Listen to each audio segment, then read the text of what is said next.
My boyfriend's friends pretended to kidnap me for a proposal, but they made it too realistic and brought me to him traumatized. Posted by you/cautious_rabbit. I'm trembling and just created this alt account because my main account has a lot of details about me that would make it easy to trace back. A week ago, my 23F boyfriend, 26M, told me he had a camping trip planned with his friends for Friday, today. He said he would have no service and that he'd see me on Sunday. He messaged me at 5 a.m. this morning and told me they were hitting the road. Around 8 a.m., I went for a run, like I usually do on Fridays. I keep one headphone in while I run because I'm often on a work call. While I was running, I noticed an SUV that kept popping up. In hindsight, it looked just like my boyfriend's childhood friend's car. I sent a message to my sister, telling her to stand by, and I shared my location. Right after sending the message, I looked up, and the SUV was right beside me. Someone jumped out and grabbed me. It happened so fast that I even dropped my phone on the pavement. I was pulled into the car, and I could tell there were at least 2 masked guys in the back before they covered my eyes. In hindsight, they had cartoonish ski masks and black gloves on. I freaked out and resisted like crazy, screaming and kicking. All I could hear was these guys laughing, and I could feel one of them holding my arms behind me while the other held my legs down at the knees. I don't know how long I was in there, but I kept begging them to let me go and crying. I even admit I peed on myself, but I don't think they noticed until we arrived at the house. They pulled me out of the car, and I screamed for help until I was dragged into a house. When the mask covering my head was removed, I was on my knees in front of my boyfriend of 2 years. He was staring at me with a confused look before he started angrily asking his friends what was going on. As I started to process what was happening, I realized he was dressed nicely, and there were romantic decorations around the entryway to his house.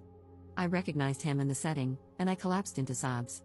I probably had a 5-minute panic attack in that car on the way there and another one sitting in the entryway to his house. I was sweaty, wearing soiled yoga pants, flushed with fear, and terrified for my life. That all happened about an hour or 2 ago. My boyfriend took me upstairs and was going to help me get showered and changed, but I wanted to do that alone. I heard yelling and commotion downstairs while I was in the shower, but I don't know what's going on. I'm sitting in his room now, holding my shattered phone after crying to my sister about what happened. She lives 90 minutes away but is speeding over to get me now. I can't stop thinking about what happened.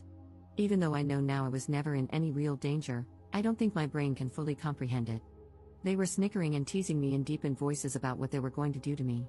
The one holding my legs down kept caressing my thighs, moving his hands up and down toward the inner area. When the car would brake, his face kept falling into my chest. I don't even know who that was. I just know one of them sounded unsure and kept trying to defuse the situation, but I think it was the driver. Edit. My sister arrived. She wants to take me to the police station now. I haven't spoken to my boyfriend yet, but I think there's more to this story than he knows about. I'll have to log off for a while. Thank you for the support in the comments. Edit 2. I'm working with the police now. This is going to be investigated as false imprisonment if I press charges. My sense of time was so warped. From where I was picked up to his house was about 7 to 10 minutes by car, but it felt way longer than that. As for the friends, the driver was his childhood best friend, whom I actually get along with well. He was in tears when he voluntarily arrived at the police station to give a statement. The other 2 were friends from his athletics class, which he started attending a few months ago. It seems like the 2 guys I didn't know wanted in on what was otherwise supposed to be something more innocent. The original plan was for them to pop out of the car in their funny kidnapping attire and hand me a letter explaining that I was being summoned by my boyfriend and that resistance was futile. It seems the plan changed as the 2 new friends wanted to shake me up a bit more and make it feel more real. Edit 3.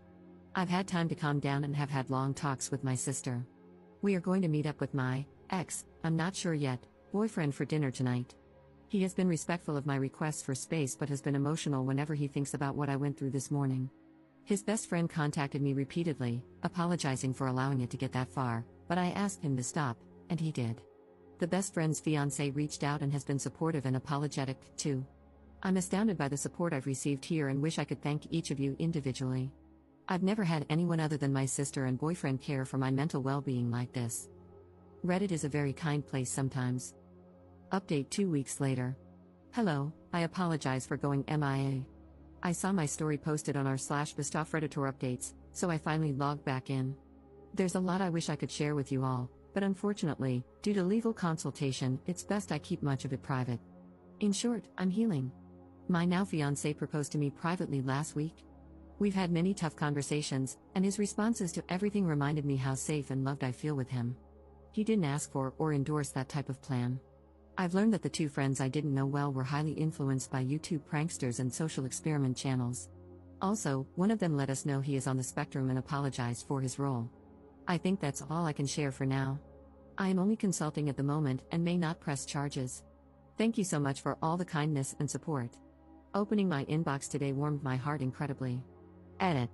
There are a lot of people who disagree with me staying with my fiancé. I'm sorry I couldn't explain in detail how confident I am in him throughout this. Please read carefully before passing judgment, and I'm sorry I couldn't please everyone with my decisions. However, after further reflection, I think pressing charges is the best course of action. Maybe I'm a bit too tender-hearted, but I didn't want the former best friend to face consequences either. That said, it seems he has too. Second update 7 months later. Hello, concerned friends. I'm not sure if anyone still remembers me, but I wanted to give a final update as I close out this year. 2024 was crazy for me. I spent the entire year working on myself in therapy. I developed an obvious trauma response to being in public, especially when men would sneak up behind me or quickly exit cars near me. I also developed a fear that made life tough. I became very afraid of my fiancé's friends. I love and trust my friends and family with all of my being, but I found that I couldn't trust anyone he brought into our life because of a feeling of losing control. Sorry if this is a bit incoherent, I'm not really sure how I feel myself. But the point is, if I haven't vetted and learned to trust people, I struggle to allow them into my life. I decided to end things with my ex-fiancé. It was tough and took months to do, but I feel better for it. He is a great man, but there were behaviors from him and his friends before, during, and after the incident that gave me pause. The doubt and mental anguish were too much, and I just had to run away from it all. Shockingly to me, but not to my therapist, I feel immensely better now. It's almost like a switch went off, and being away from him has expedited my healing so much. I'm scared about being at my age and starting over, but I'd rather not be married at all than live in the stress I was in. Happy New Year, everyone. Also, an update on the legal side, the charges were dropped, and I was not mentally able to pursue anything further. I will say the lives of his friends have been stained, and I don't care to check the extent. I just know there was a breakup, and one was kicked out of their living situation over it all. Commenter. I'm autistic and an attorney. One of the great benefits of autism, in my opinion, at least, is that I can very clearly discern the rules of what's right and wrong, as well as what's legal. It's one of the reasons I'm on my state bar's ethics committee. We literally have the guidelines and laws written out. It's great, and yes, there are shades of gray and some room for interpretation, but not in this case. She was assaulted, battered, simply grabbing her counts, let alone groping her, kidnapped, and subjected to severe intentional infliction of emotional distress.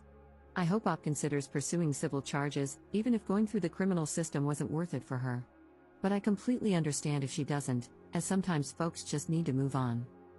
Being autistic doesn't make someone a jerk or prone to committing felonies, and it grinds my gears when people use the spectrum as a defense for shitty behavior.